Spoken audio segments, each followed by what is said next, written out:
Hello students, I am आरती और मैं आप सबका वेलकम करती हूँ आरती एजुकेशन वर्ल्ड में।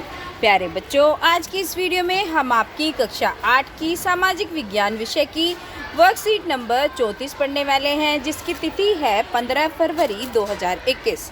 बच्चों, आज की इस वीडियो में हम आपकी इतिहास विषय की ये वर्कशीट पढ़ रहे हैं, राष्ट्रीय आंदोलन का संगठन। तो बच्चों, हम ये पढ़ रहे थे पिछली कई वर्कशीट से, तो आज इस वर्कशीट में हम सविनय अवज्ञा आंदोलन के बारे में पढ़ेंगे और नीचे हम दांडी मार्च जो किया था गांधी जी ने उसके बारे में पढ़ेंगे। तो चलिए शुरू करते हैं। असहयोग आंदोलन ख़त्म होने के बाद गांधी जी के जो फॉलोवर्स थे, जो अनुयायी थे, जो उनकी बातों को मानते थे, जो उनका अनुसरण करते थे, उन्होंने ग्रामीण इलाकों में रचनात्मक कार्य शुरू करने पर जोर दे रहे थे कि ग्रामीण इलाकों में भी अच्छे काम होने चाहिए, रचनात्मक कार्य होने चाहिए। चित्तरंजन दास और मोतीलाल नेहरू जैसे अन्य नेताओं की दलील थी कि पार्टी को परिषद चुनाव में हिस्सा लेना चाहिए। जो चित्तरंजन दास थे और मोतीलाल नेहरू, ये अच्छे नेताओं में से एक थे कांग्रेस के, तो इनके यही बोलते थे कि हम अगर परिषद के चुनाव में हिस्सा लेंगे तो परिषदों के माध्यम से जो सरकारी नीतियां हैं उनको हम प्रभावित कर सकते हैं। अब उनमें हम होंगे ही नहीं तो हमारे खिलाफ कोई भी कानून बनाने, अगर उनमें हम रहेंगे तो हमारे फेवर में भी कुछ होगा ना। भारतीय कम्युनिस्ट पार्टी और राष्ट्रीय स्वयंसेवक संघ की स्थापना इस दशक के मध्य की दो महत्वपूर्ण घटनाएं थी। आप समझिए, भारतीय कम्युनिस्ट पार्टी की स्थापना और राष्ट्रीय स्वयंसेवक संघ की, है ना, तो इनकी जो स्थापना हुई इस टाइम की महत्वपूर्ण उपलब्धियों में से एक मानी जाती थी। अब इस दशक की इसी दौरान क्रांतिकारी राष्ट्रवादी भगत सिंह भी सक्रिय थे। आप जानते हैं, भगत सिंह को सभी जानते हैं, स्वदेश प्रेम के लिए उन्होंने हंसते हंसते फांसी पर जान दे दी थी, तो वो भी उस टाइम पे थे। इस दशक के आखिर में कांग्रेस ने पूर्ण स्वराज्य का प्रस्ताव पारित किया। जब इस दशक ये ख़त्म होने वाला था तो कांग्रेस ने मांग की, हमें पूरा स्वराज चाहिए, ठीक है, अपना राज चाहिए मुझे। जवाहरलाल नेहरू की अध्यक्षता में 1929 में पारित किए गए इस प्रस्ताव के आधार पर 26 जनवरी 1930 को पूरे देश में स्वतंत्रता दिवस मनाया गया। समझ रहे हो, किसकी अध्यक्षता में? जवाहरलाल नेहरू अध्यक्ष थे और 1929 में ये प्रस्ताव पारित करा गया, ठीक है।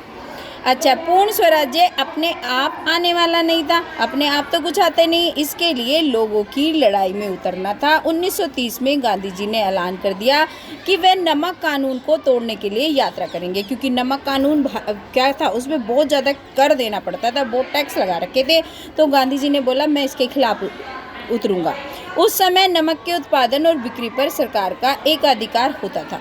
जो अगर नमक की बिक्री कितनी हुई, क्या हुआ, सारा का सारा ब्रिटिशर्स के, अंग्रेजों के हाथ में था। महात्मा गांधी और अन्य राष्ट्रवादियों का कहना था नमक पर टैक्स वसूलना पाप है, और महात्मा गांधी जो और राष्ट्रवादी थे वो ये कहते थे भाई नमक में भी तुम टैक्स लगाओगे, इसमें जो टैक्स ले रही है ना सरकार, ये बहुत गलत कर रही है, एक पाप की तरह है, क्योंकि यह हमारे भोजन का एक बुनियादी हिस्सा है, बहुत अहम चीज़ है, नमक तो डलना ही डलना है, इस पर भी टैक्स खा रही है सरकार। नमक सत्याग्रह ने स्वतंत्रता की व्यापक चाह के लोगों की एक खास शिकायत सभी क्षेत्र से। अब नमक सत्याग्रह से जो स्वतंत्रता, नमक सत्याग्रह से जुड़ गया अब स्वतंत्रता का आंदोलन, तो सभी लोग जुड़ते चले गए, और इसी तरह अमीर और गरीबों के बीच मतभेद पैदा नहीं होने दिया। जो अमीर और गरीब सब लोग इसी चीज़ से जुड़ गए और दोनों सब इकट्ठा हो गए। अब पढ़ते हैं दांडी मार्च के बारे में। गांधी जी और उनके अनुयायी साबरमती से 240 किलोमीटर दूर दांडी तट पैदल चलकर गए। अब देखिए, ये हैं गांधी जी और ये हैं इनके अनुयायी, यानी कि फॉलो करने वाले, इनके फॉलोवर। तो उन्होंने तट पर जो बिखरा हुआ नमक पड़ा था उसको इकट्ठा करा, नमक कानून का सार्वजनिक रूप से उल्लंघन करा, ठीक है। जो नमक कानून बना था उसका उल्लंघन किया कि हम नहीं मानते, तुमने क्या कानून बना रखा है, क्या टैक्स लगा रखा है। उन्होंने पानी उबालकर भी नमक बनाया, और इस आंदोलन में जो किसान थे, आदिवासी थे, महिला ने बड़ी संख्या में हिस्सा लिया। नमक के मुद्दे पर एक व्यावसायिक संघ ने एक पत्र भी प्रकाशित किया।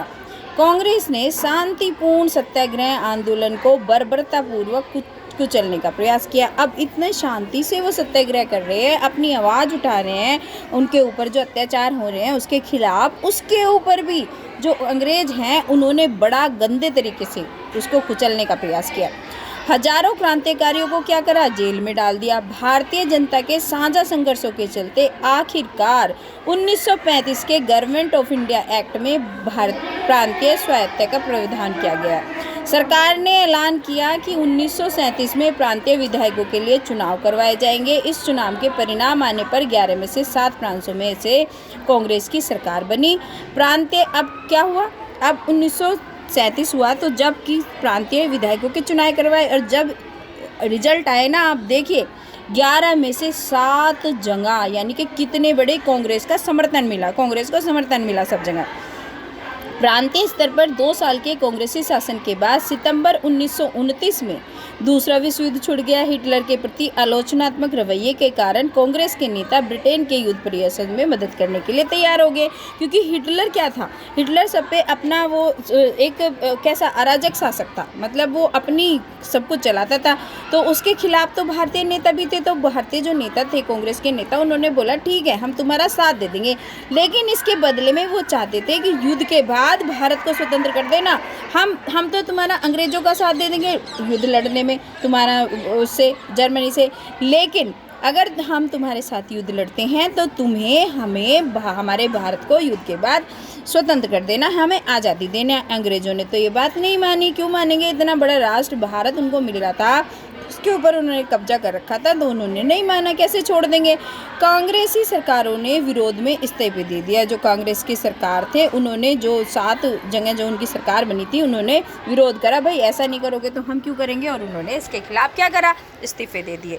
अब चलिए कर लेते हैं इसके आसान से प्रश्नों के उत्तर। पहला प्रश्न है, कांग्रेस के कुछ नेता चुनाव में भाग लेना क्यों चाहते थे। तो प्यारे बच्चों, इसका उत्तर आप इस तरीके से करोगे। कांग्रेस के कुछ नेता, कांग्रेस को इस तरीके से लिखे बच्चों, ये बोलते हैं ना तो ऐसे लिखा जाता है, आप ये इस तरीके से लिखना कांग्रेस, ये ठेस, ठीक है, इस तरीके से लिखना है आपको कांग्रेस को। कांग्रेस के कुछ नेता चुनाव में भाग इसलिए लेना चाहते थे क्योंकि वे परिषदों के माध्यम से सरकारी नीतियों को प्रभावित करना चाहते थे, ठीक है। ये हो गया आपका प्रश्न नंबर 1। प्रश्न नंबर 2 आपका पूछा है, पूर्ण स्वराज का प्रस्ताव कांग्रेस ने कब पारित किया। उस समय कांग्रेस के अध्यक्ष कौन थे। तो अभी हमने पढ़ा जवाहरलाल नेहरू थे अध्यक्ष, तो जवाहरलाल की अध्यक्षता में कब पारित हुआ, 1929 में पूर्ण स्वराज्य का प्रस्ताव पारित किया गया। तो ये लिख देंगे आप इसका उत्तर। प्रश्न नंबर 2 का उत्तर हो गया। चलिए अब चलते हैं प्रश्न नंबर 3 की तरफ। गांधी जी ने ब्रिटिश सरकार से लड़ने के लिए नमक को क्यों चुना। तो इसका उत्तर लिखेंगे, गांधी जी ने ब्रिटिश सरकार से लड़ने के लिए नमक को इसलिए चुना क्योंकि नमक ही एक ऐसा साधन है जिससे अमीरों और गरीबों के बीच समानता आ जाएगी। क्योंकि नमक क्या था, नमक से सत्याग्रह करेंगे, नमक सभी की रोजी रोटी है, अभी हमने देखा सब एक हो गए और मतभेद पैदा नहीं होगा। गांधी जी अन्य राष्ट्रवादियों का कहना था नमक पर टैक्स वसूलना पाप है क्योंकि ये हमारे भोजन का एक बुनियादी हिस्सा है। तो ये हो गया आपका प्रश्न नंबर 3। आप प्रश्न नंबर 4 जो इस वर्कशीट का आखिरी क्वेश्चन है, दांडी मार्च में भारत के स्वतंत्रता आंदोलन को किस प्रकार प्रभावित करा। तो ये तो हम जानते ही हैं, यह दिन भारतीय स्वतंत्रता संग्राम में एक अहम पड़ाव माना जाता है क्योंकि दांडी मार्च जो था एक मकसद था ब्रिटिश सरकार द्वारा अध्यारोपित नमक कानून की जघन्य धाराओं का प्रतिरोध करना। इसका मतलब क्या है, ये सुदिंदी लिखी हुई है कि जो भारत के विरुद्ध उन्होंने जो नमक का कानून बना रखा था, उस पर टैक्स लगा रखा था, उसका क्या करना, उसके विरोध में खड़ा होना। जबकि इसका दूसरा मकसद कहीं अधिक गहरे निहितार्थ वाला था। जबकि दूसरा क्या था कि सब लोगों को एक कर देना, है ना, चाहे अमीर हो या गरीब हो, सबकी खाई को पाट देना सभी की ज़रूरत है, जिसने इस अभियान को विशिष्ट महत्व प्रदान किया। साथ ही साथ पूर्ण स्वराज्य का प्रस्ताव भी पारित किया गया। तो ये लिख देंगे आप प्रश्न नंबर 4 के उत्तर में। तो बच्चों ये थी आज की आपकी सामाजिक विज्ञान की वर्कशीट। आशा करती हूँ आपके लिए बहुत हेल्पफुल रहेगी वीडियो। और बच्चों अगर आपको अच्छी लगती है तो वीडियो को लाइक भी करा करो और कमेंट में मुझे लिख के भी बताया करो, तभी तो मुझे पता चलेगा मेरे बच्चों। और हाँ, अपने दोस्तों के साथ शेयर भी करना और अगर आप चैनल पर नए आए हैं तो चैनल को सब्सक्राइब करके जाना। Thank you students, have a good day.